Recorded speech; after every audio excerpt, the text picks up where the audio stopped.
নমস্কার।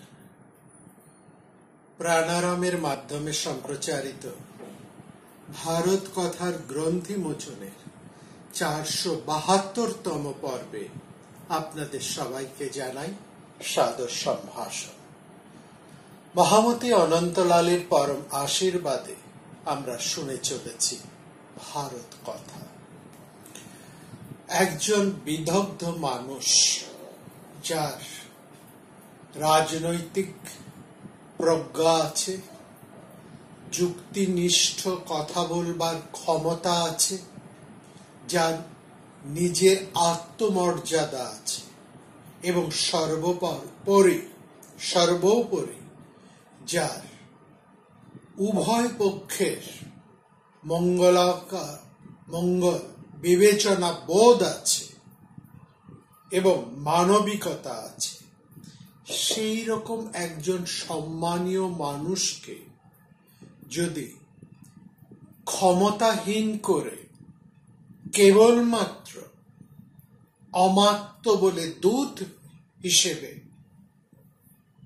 তাকে দায়িত্ব দিয়ে, অথচ কোনো ক্ষমতা না দিয়ে কোনো কঠিন কর্ম করবার জন্য পাঠানো হয়, তাহলে সেই মানুষটি একটা হাত পা বেঁধে তাকে সমুদ্রে ফেলে দেওয়ার মতনই অবস্থা দাঁড়ায়। এবং এই ধরনের মানুষের অন্তরে যে ক্ষোভের সৃষ্টি হয়, যে অসম্মান তাদের মধ্যে আসে, সে অসম্মান, নিরুপায়তা, সর্বপ্রকার নিরুপায়তা এবং অসম্মান, তার অন্তরে যে ক্ষোভ সৃষ্টি করে, সেটার একমাত্র উদাহরণ আমরা এখানে মহামতি সঞ্জয়ের সাথেই তুলনা করতে পারি।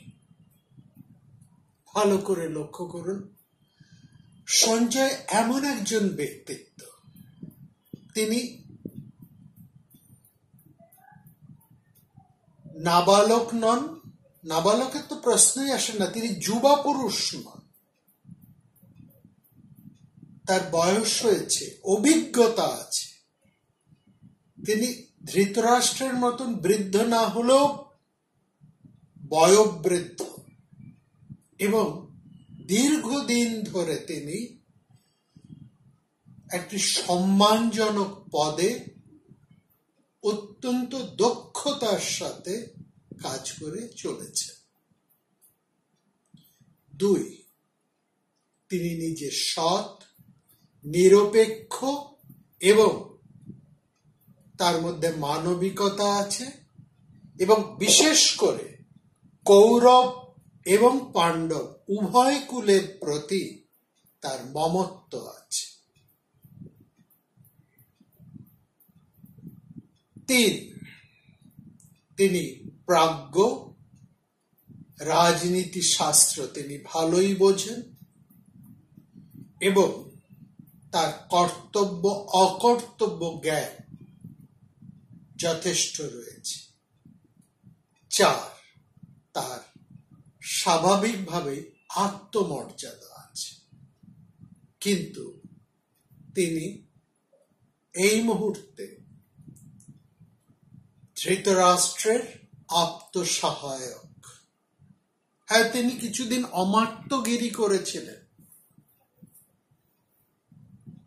যখন বিদুর ছিলেন না, তখন তিনি সেই অল্প সময়ের জন্য তিনি প্রধান অমাত্যের পদও সামলেছিলেন। এখনো নানান গুরুত্বপূর্ণ বিষয় তাকে দেখতে হয়। এছাড়া তিনি ধৃতরাষ্ট্রের আত্মসহায়ক। সুতরাং আত্মসহায়ক একজন মানুষ তিনি হতে পারেন যার প্রাজ্ঞতা, রাজনীতি শাস্ত্রে সমস্ত সর্বপ্রকার গুণ, পাণ্ডিত্য, ধৈর্য, প্রত্যুৎপন্নমতিত্ব, সৎ হওয়া, সর্বব্যাপারে নির্লোভ এবং সৎ, এবং তিনি লয়াল,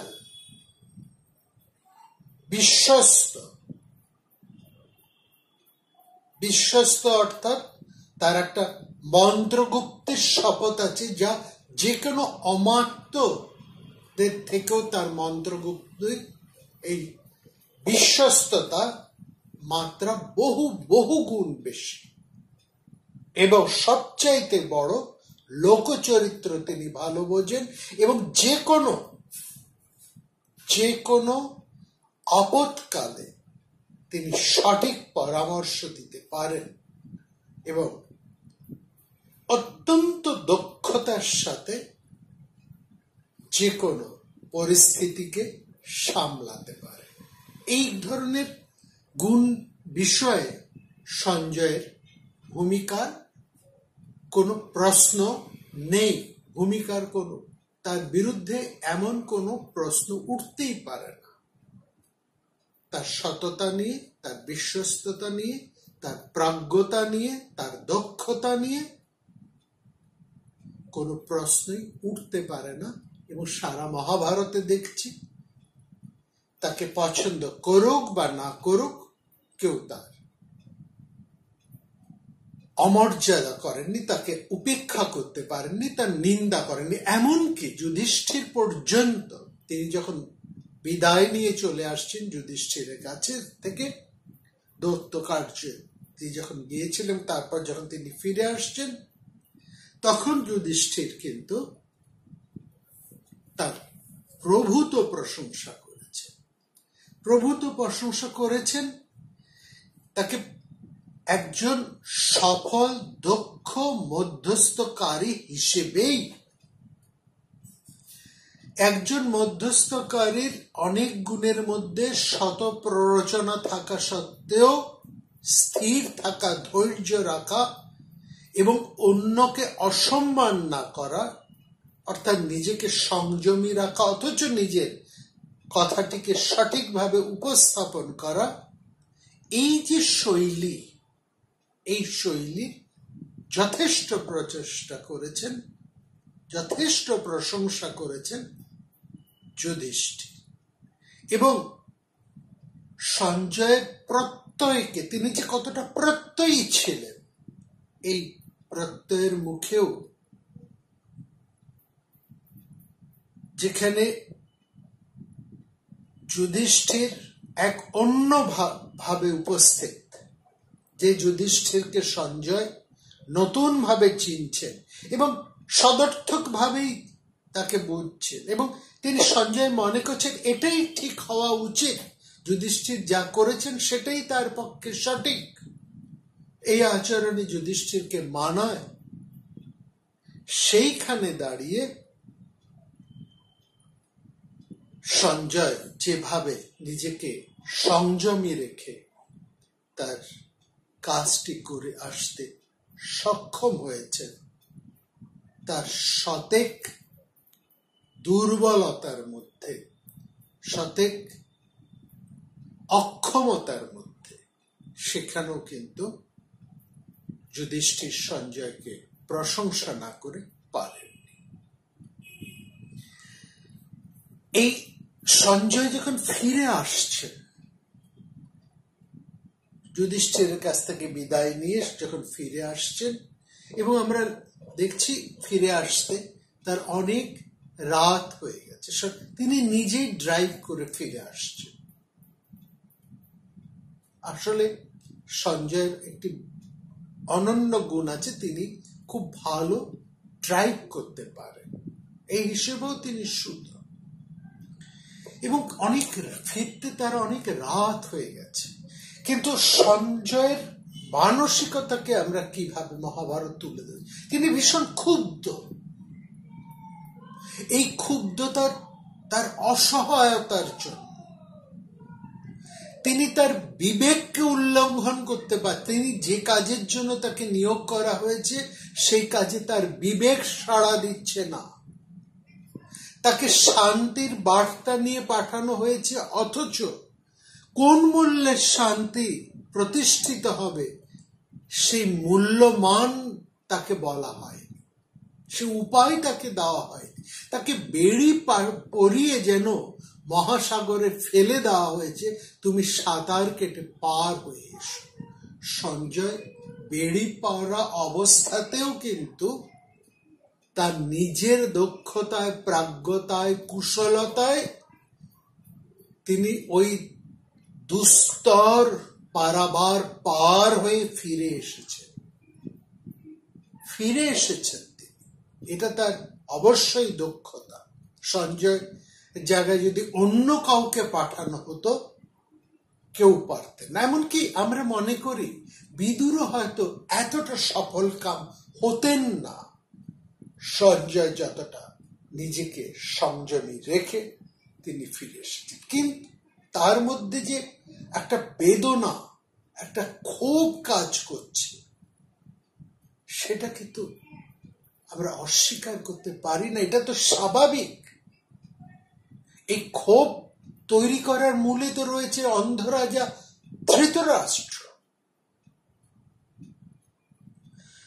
রাষ্ট্র নিযুক্ত একজন সন্ধি বিগ্রহের দূত বা যিনি মধ্যস্থতা করতে যাচ্ছেন, মধ্যস্থতাকারী, তার একটা নিজস্ব ক্ষমতা থাকে, তাকে একটা ক্ষমতা দেওয়া হয়। যার এই ক্ষমতাটা দেওয়া হয় এই কারণেই যাতে তিনি তার শর্ত অনুসারে সন্ধি বিগ্রহের সমাপতিত কাজগুলোর কথা চালানোর সময় তিনি প্রয়োজন বোধে কোথাও এগোতে পারেন, কোথাও পিছুতে পারেন, কোথাও একটু পরিবর্তন করতে পারেন। এবং এই আলোচনার মধ্যে তাকে এই স্বাধীনতাটা, এই ক্ষমতাটা দেওয়া হয় যাতে প্রয়োজনের বোধে ওই পরিবর্তনের মধ্যে দিয়েই তিনি তার অভিসন্ধি শান্তি বিগ্রহের সম্মান বজায় রেখে কাজটিকে সুসম্পন্ন করে আসতে পারেন অত্যন্ত দক্ষতার সাথে। কিন্তু সঞ্জয় সেই সম্মানটি বজায় রাখতে পারেননি। সেই জন্যই তার মন এতটাই ক্ষুব্ধ। যথেষ্ট গুণ থাকা সত্ত্বেও, ক্ষমতা থাকা সত্ত্বেও, দক্ষতা থাকা সত্ত্বেও, যেহেতু তাকে কোনো ক্ষমতা দেওয়া হয়নি, ফলে তার অসহায়তাই তাকে ভীষণ ক্ষুব্ধ করে তুলেছে। ধৃতরাষ্ট্র শান্তির কথা বলবেন, পাণ্ডবদের প্রাপ্তাংশ মিটিয়ে দেবার কথা বলবেন না, এটা তো হতে পারে না। ফলে দূত মধ্যস্থ হিসেবে সঞ্জয়কে চরম জায়গায় দাঁড়িয়ে দাঁড়িয়ে অপমানিত হতে হয়েছে। তাকে সহ্য করতে হয়েছে অপর পক্ষের পূর্ণ সম্ভাবিত সমস্ত তর্ক যুক্তি। এতটা অসম্মান তো সঞ্জয়ের প্রাপ্য ছিল না। এর জন্য তার ক্ষোভ হচ্ছে ধৃতরাষ্ট্রের উপরে। তিনি তাকে কোনো বিকল্প তুলে দেননি। সঞ্জয় রাজধানীতে ফিরে এসে তিনি ধৃতরাষ্ট্রের রাজভবনের অন্তঃপুরে পৌঁছলেন। সেখানে যিনি দ্বারপাল তাকে খবর দিলেন যে আমি এসেছি, তুমি মহারাজ ধৃতরাষ্ট্রকে সংবাদ জানাও, এবং যদি তিনি জেগে থাকেন এখনো তাহলে বলো তাকে কিছু গুরুত্বপূর্ণ কথা জানাতে হবে। যে কথাগুলো সঞ্জয় কিন্তু এখানেই শেষ করলেন না, বরং দ্বারপালেরকেই বলে দিলেন যে কথাগুলো ধৃতরাষ্ট্র মহারাজের কর্মপন্থা এবং জীবন দুয়ের পক্ষে ভালো নয়, অতএব কথাগুলো অত্যন্ত জরুরি এবং তা এখনই জায়গা ছিল। আমরা দেখছি দ্বারপাল যখন ধৃতরাষ্ট্রের কাছে উপস্থিত হয়েছেন। ধৃতরাষ্ট্র জেগেছিলেন এবং সঞ্জয়কে দেখা সত্ত্বেও কেন তিনি তাকে, এই দ্বারপাল কেন তাকে সঙ্গে সঙ্গে নিয়ে এলেন না, এই কথা বললাম যে তুমি এক্ষুনি তাকে নিয়ে এসো, আমি অপেক্ষা করছি তার জন্য, তাকে স্বাগত জানিয়ে নিয়ে এসো। এবং তার ভেতরে যে একটা, ধৃতরাষ্ট্রের ভেতরে যে একটা দোলাচল চলছে, তিনি যে ভীষণ অস্থির হয়ে আছেন, ভয়ভীত ধৃতরাষ্ট্র যে একটা আশঙ্কার মধ্যে আছে, কি হচ্ছে, কি হয়, কি হয়, এই যে তার ভেতরের যে একটা দোলাচল, তার ভেতরের মধ্যে যে একটা প্রচন্ড চাপ, এই চাপটা তিনি কিন্তু চমৎকার ভাবে লুকোতে পারেন। এই স্কিলটা কিন্তু ধৃতরাষ্ট্রের আছে। এই জন্য ভেতরের এই উৎকণ্ঠাকে তিনি চাপা দেবার জন্যই দূতকে বললেন যে না না না, এমন তো কখনো হয় না যে সঞ্জয় এর কথা শোনার জন্য আমি উগ্র মানে জেগে থাকি না। অর্থাৎ দূত এসে দেখছেন মধ্যরাত পার হয়ে গিয়েছে, অথচ মহারাজ ঘুমননি, তার চোখে মুখে একটা উৎকণ্ঠার চিহ্ন। এই নিজের এই উৎকণ্ঠাকে চাপা দেবার জন্যই ধৃতরাষ্ট্র যেন বলে উঠলেন না না না, তা কেন, ও কেন অপেক্ষা করবে, কেন তাকে তুমি সঙ্গে সঙ্গে নিয়ে এলে না? এমন তো কখনো হয়নি যে সঞ্জয়ের কথা শোনার জন্য আমি জেগে থাকি না, তবে কেন সে আমার দরজায় এসে দাঁড়িয়ে থাকবে? সামাকাশমাত দারিতিষ্ঠ সক্তা, তাকে নিয়ে এসো, নিয়ে এসো। রাজভবনের ধৃতরাষ্ট্র নিজের কক্ষে অত্যন্ত উৎকণ্ঠা নিয়ে, চরম উৎকণ্ঠা নিয়ে বসে আছেন। সঞ্জয় ধৃতরাষ্ট্রকে প্রণাম জানিয়ে বললেন যে, তিনি প্রথমেই বললেন যুধিষ্ঠিরের কথা। যুধিষ্ঠির যাদের সম্পর্কে কুশল প্রশ্ন করেছেন সেসব তিনি পরপর জানাতে থাকলেন। তার খুব সংক্ষিপ্ত বিবরণ দেওয়া পরে দেখলাম যে ধৃতরাষ্ট্র এইসব কথা শুনতে চাইছেন না। এইসব তিনি সঙ্গে সঙ্গে এই দীর্ঘ আলোচনাকে খুব তাড়াতাড়ি থামাবার জন্য তিনি উল্টে বলে, আচ্ছা যুধিষ্ঠির ওরা সবাই ভালো আছেন তো? অর্থাৎ তার এই সমস্ত কি বলবো ভনিতায় মনে হচ্ছে এইসব কথা তিনি শুনতে চান। আর কি বললো যুধিষ্ঠির, যুদ্ধ হবে না হবে না, এইটা তিনি শুনতে চাইছেন।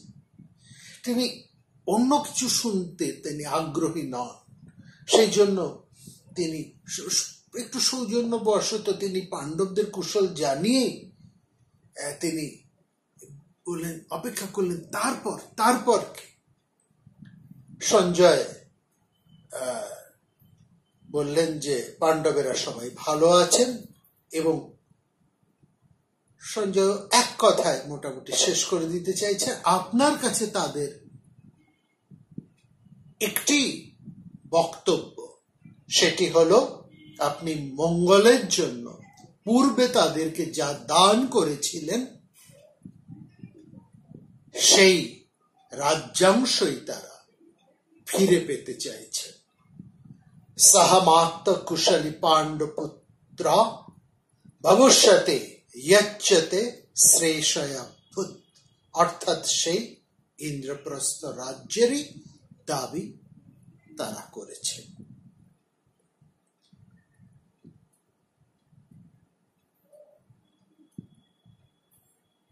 আপনি তাদের বনবাসের আগে যতটুকু দিয়েছেন ঠিক ততটুকুই তারা ফিরে পেতে চাইছে। সঞ্জয় জানেন যুধিষ্ঠির পাণ্ডবদের এই ইচ্ছেটুকু ধৃতরাষ্ট্রের পছন্দ হবে না, কারণ তিনি তো দিতে চান না, তিনি তো আরো পেতে চান, লোভী তিনি। এই জন্য সঞ্জয় এবার যুধিষ্ঠিরের প্রচুর প্রশংসা করে গেলেন একের পর এক, এবং সেই প্রশংসার বারবার নানান প্রশংসার বাক্য উচ্চারণের মধ্যে দিয়ে সঞ্জয় এটা বোঝাতে চাইছেন পাণ্ডবদের যে দাবি এবং পাণ্ডব মুখ্য হিসেবে যুধিষ্ঠির যে দাবিটুকু সঞ্জয়ের মাধ্যমে ধৃতরাষ্ট্রের কাছে পেশ করেছেন তার মধ্যে কোনো অন্যায় নেই, তা ধর্মসঙ্গত। এবং এই ব্যাপারে সঞ্জয় যেহেতু দূত হিসেবে সেখানে গিয়েছিলেন এবং যেহেতু তিনি তার মতামত, তার ব্যক্তিগত মতামত সেখানে জানাতে পারেননি, সেজন্য এবার তার দূতের ভূমিকা তো শেষ, এবার তিনি মুক্ত। এখন তিনি আবার ধৃতরাষ্ট্রের আপ্তসহায়কের দায়িত্ব হিসেবে, কর্তব্য হিসেবে তিনি যুধিষ্ঠিরের প্রশংসা করেই তার পক্ষপাতটুকু স্পষ্ট করে ধৃতরাষ্ট্রকে জানালেন, এবং জানালেন এর চাওয়ার মধ্যে, যুধিষ্ঠিরের এই চাওয়ার মধ্যে কোনো অন্যায় নয়। আর যুধিষ্ঠিরের ধৈর্য, ন্যায়বর্তিতার কথা যেমন তিনি বারবার জানালেন, এবং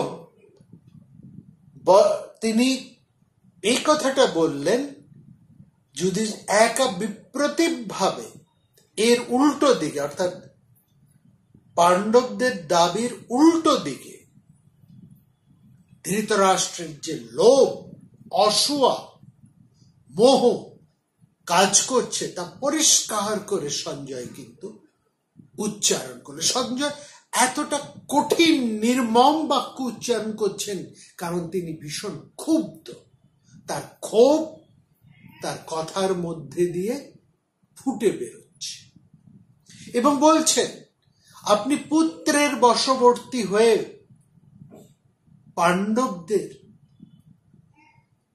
রাজ্যটা অন্যায়ভাবে গ্রাস করেছে। এবং শুধু তাই নয়, সঞ্জয় আরো বললেন, এখানে তিনি আত্মসহায়ক, তিনি কিন্তু অমাত্য নন। তিনি এবার আত্মসহায়কের পদে দাঁড়িয়ে তিনি ধৃতরাষ্ট্রের অন্যান্য অমাত্য এবং মন্ত্রীদের ভূমিকাও তুলে ধরছেন ধৃতরাষ্ট্রের কাছে। তিনি বলছেন আপনি মোহে বশে অন্যায়ভাবে পাণ্ডবদের রাজ্যটি হরণ করে তা ধরে রেখেছেন, দিতে চাইছেন না। আর আপনার অন্যান্য মন্ত্রী অমাত্যরা, আপনার কাছে যারা ভিড় করে আপনার চারপাশ ঘিরে থাকে, তাদের একটাই উদ্দেশ্য, যারা আপনার এই কাজকে সমর্থন করছে, আপনাকে যারা এই কাজের জন্য সমর্থন করছে, আপনাকে এই কাজ করার জন্য পরামর্শ দিচ্ছে, তাদের একটাই উদ্দেশ্য কিভাবে পাণ্ডবদের ক্ষতি করা যাবে, কি করে পাণ্ডবদের আরো কষ্ট দেওয়া যাবে। এবং তারা এটা বুঝতে পারছেন না যে তারা এই কাজের মধ্যে দিয়ে আসলে কৌরবদেরই ক্ষতি সাধন করে আছে, তাদেরই ভয়ঙ্কর অনিষ্ট সাধন করছে। তেষাময়ং বলবান নিশ্চয়শ্চ কুরুষ্ক্ষয় নিয়মেন দৌপাদি। খুব পরিষ্কার করে এখানে ইঙ্গিত শকুনির প্রতি, কর্ণের প্রতি এবং অন্যান্য মন্ত্রী অমাত্যদের প্রতি, যারা তোষামত করে যাচ্ছে, যারা ধৃতরাষ্ট্রকে সমর্থন করছে, তারা আসলে কুরু পরিবারের চরমতর ক্ষতি সাধন করে যাচ্ছে। সঞ্জয় কিন্তু এখনো পর্যন্ত লক্ষ্য করুন, তিনি কোনো বিস্তারিত আলোচনার তিনি কিন্তু যাচ্ছেন না। কি কথা হয়েছে পাণ্ডবদের সাথে, অর্থাৎ যুধিষ্ঠির তাকে কি বলেছেন, কৃষ্ণ কি বলেছেন, সেই সব কথা একটাও কিন্তু তিনি তুলছেন না। তিনি ধৃতরাষ্ট্রের লোভ, হিংসা, কুমন্ত্রণা, বিপর্যস্ত ধৃতরাষ্ট্রকে নিন্দাই করে চলেছে। এই নিন্দাটা আমরা বুঝতে পারি তার ক্ষোভ জনিত, তার অন্তরে যে ক্ষোভ জমাট হয়ে আছে তার থেকে এই নিন্দা বাক্য লাভার মতন বেরিয়ে আসছে। পাণ্ডব শিবিরে যাবার পর কি কি কথা হলো, কোন তর্ক যুক্তি সেখানে এলো, তিনি সেই সমস্ত কোনো কথার মধ্যেই কিন্তু যাচ্ছে না, এটা লক্ষ্য করবে। এবং সঞ্জয় দূত হিসেবে যে দায়িত্বটাকে পালন করা, যিনি দূত হিসেবে সঞ্জয়কে পাঠিয়েছেন, তার সামনে উপস্থিত হয়ে তিনি যে কাজের জন্য নিযুক্ত হয়েছিলেন সেই কাজের কি ফলাফল হলো, সে কাজের কি পরিমাণ হলো এবং সেখানে কি সংবাদ, সেগুলো কিন্তু শোনাচ্ছেন না। আসলে তিনি বুঝিয়ে দিচ্ছেন যে তিনি দূত নিয়োগী রাজার বিরুদ্ধে কথা বলে তিনি এটা বুঝিয়ে দিতে চাইছেন যে তিনি কেবলমাত্র দূত নন, তিনি কুরুসভায় থেকেও অন্নদাতা প্রভুর অধার্মিক আচরণকে তিনি কিন্তু সমর্থন করতে পারেন না। কারণ অমাত্য হিসেবে, আত্মসহায়ক হিসেবে তার যে দায় আছে, সেই দায়টাকে তিনি কোনোভাবেই অস্বীকার করতে পারেন না। অতএব কুরুদের হিতচিন্তা তার প্রথম, তারপরে তিনি অন্য কোনো দায়িত্ব পালন করবেন। সর্বপ্রথম তিনি এই কুরু পরিবারের হিত সাধন করবেন, এটি তার প্রধান দায়। এবং সেই জন্য তিনি পরিষ্কার করে বুঝিয়ে দিলেন, আপনার চারপাশে যারা আপনাকে ঘিরে থাকে, সেই মন্ত্রী অমাত্যরা কেউ কিন্তু আসলে আপনার বা আপনার পরিবারের স্বার্থ সাধন করছে না, তারা আপনার চরম ক্ষতি করছে। এই হিত চিন্তায় তিনি পাণ্ডব শিবিরের যে শক্তিমত্তার যে বৃদ্ধি দেখে এসেছেন, সেই নিরিখেই তিনি ধৃতরাষ্ট্রকে চরম কথা শুনিয়ে বলছেন, আপনি কুরু পাণ্ডবদের এই বিরোধ ঘটিয়ে দিয়েছেন বলে আমি মনে করি। এই বিরোধের সমস্ত প্রজারা ধ্বংস হবে, এবং তারা যদি ধ্বংস নাও হয় তবে অন্তত আপনি সমূলে ধ্বংস হয়ে যাবেন, আপনাকে কেউ বাঁচাতে পারবে না, এই কুরু পরিবারকে কেউ রক্ষা করতে পারবেন না। এবং এই কুরু পরিবারের ধ্বংসের মূল হিসেবে, কারণ হিসেবে আপনি দায়ী থাকবেন মহারাজ। পৃথিবীর মধ্যে, সমস্ত পৃথিবীর মধ্যে আপনি সেই মানুষ যিনি একটা স্বেচ্ছাচারী, অন্যায়, দম্ভী ছেলের প্রশংসা করেন এবং তার বশীভূত হয়ে, তার দ্বারা মোহগ্রস্ত হয়ে রাজ্য লাভের উৎকট বাসনা, লোভ ত্যাগ করতে পারেন না। এখন আপনি সেই সবের পরিমাণ বুঝবেন। এইভাবে আপনি নিজের হাতে রাজ্য ধরে রাখতে পারবেন না। অশক্তস্তং রক্ষিতুং কৌরবে। এবং আমি আপনাকেই দোষ দিচ্ছি, আপনারই নিন্দা করছি। সতং গর্হে ভারতনং বিরোধাদত অন্তনূনং ভবিতায় প্রজান। সঞ্জয় আর বেশি কথা বলতে চাইছেন না। আপাতত কথা শেষ করার আগে সঞ্জয় ধৃতরাষ্ট্রকে প্রায় সাবধান করে বললেন, আপনি অবিশ্বস্ত লোকদেরকে গ্রহণ করেন, তাদেরকে নির্বাচন করে আপনার মন্ত্রী অমাত্য পদে তাদেরকে বসিয়ে রাখেন, এবং বিশ্বস্ত মানুষদেরকে আপনি ত্যাগ করেন, তাদের বুদ্ধি পরামর্শ কোনোটাই গ্রহণ করেন। কারণ রাজনৈতিক এবং প্রশাসনিক কৌশলের ক্ষেত্রে আপনি ভীষণ দুর্বল। ভূমিং স্ফীতা দুর্বলতাদাত্মানং অশক্তং রক্ষিতুং কৌরবে। এবার কথাকে এই মুহূর্তে একেবারে থামিয়ে দিয়ে হঠাৎ বন্ধ করে দিয়ে সঞ্জয় বললেন, এতটা পথ আমি রথ চালিয়ে এসেছি, আমি অত্যন্ত পরিশ্রান্ত, অতএব আপনি অনুমতি করলে আমি একটু ঘুমানোর সুযোগ পাই।